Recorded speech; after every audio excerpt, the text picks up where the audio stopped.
В этот день ровно 139 лет назад доктор Роберт Кох объявил о том, что ему удалось открыть бактерию, вызывающую туберкулез. С того момента началась серьезная разработка методов диагностики и лечения этого заболевания.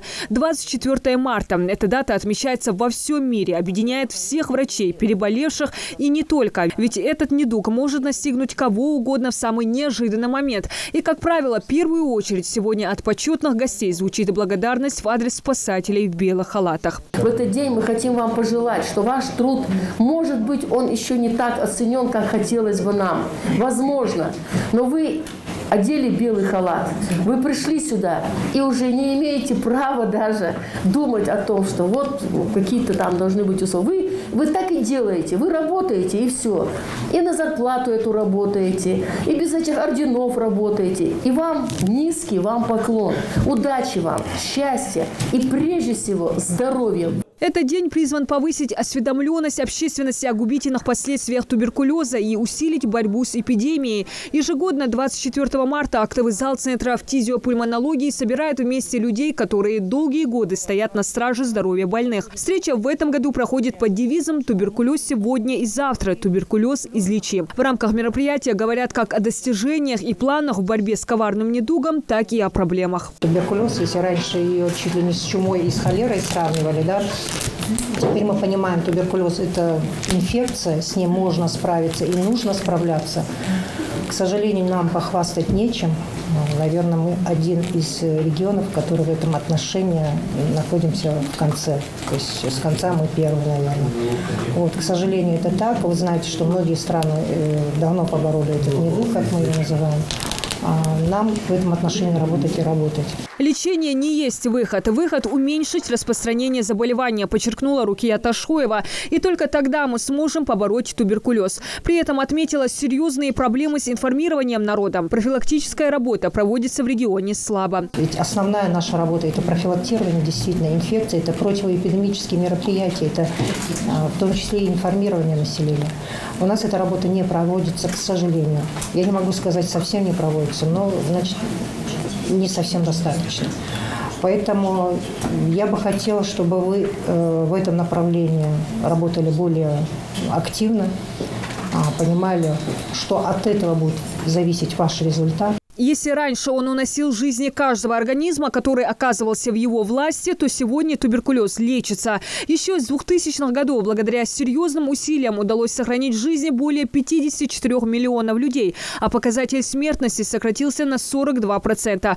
Поспособствовали этому различные факторы, в их числе повышение культурного уровня, улучшение условий труда и быта, широко проводимая работа по охране здоровья детей, мероприятия по предупреждению и лечению. Однако, как отметила Рукия Ташхоева, наравне с профессионализмом у врачей должна быть человечность. Каждому пациенту нужен отдельный подход. Попросила не забывать про эмоциональное состояние больных, проявлять деликатность и никогда не демонстрировать грубость. В этом вопросе министра поддержала и вице-премьер Марьям Амриева. Если вы одели этот белый халат, да, если вы себя уже отдали, то начинайте это с человечности.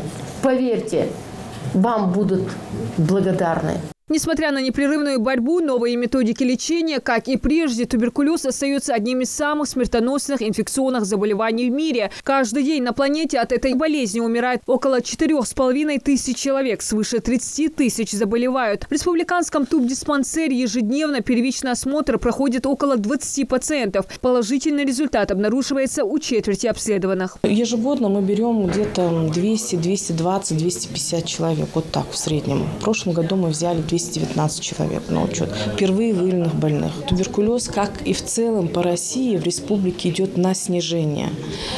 И если заболеваемость в прошлом году у нас была 43, то позапрошлым, 43 на 100 тысяч населения, то за 2020 год заболеваемость у нас снизилась до 38,4.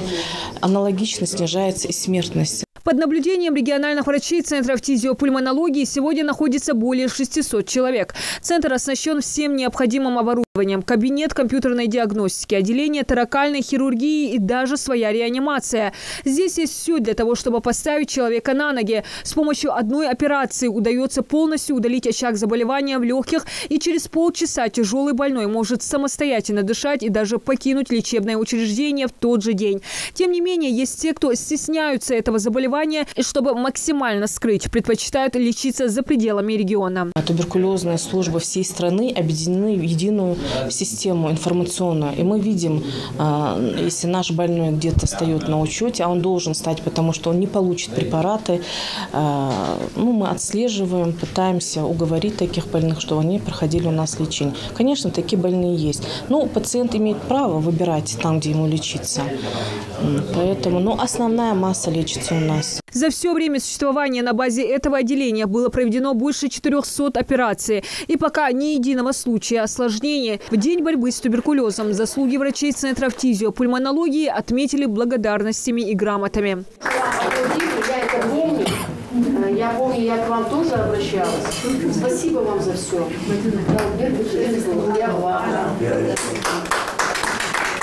Мероприятие, посвященное тяжелому заболеванию, завершили на позитивной ноте, чтобы хоть как-то скрасить нелегкие будни и смены врачей, стоящих на страже здоровья тубольных. За бескорыстный и тяжелый труд медиков поблагодарили артисты Госфилармонии Ингушетии и порадовали их своим творчеством.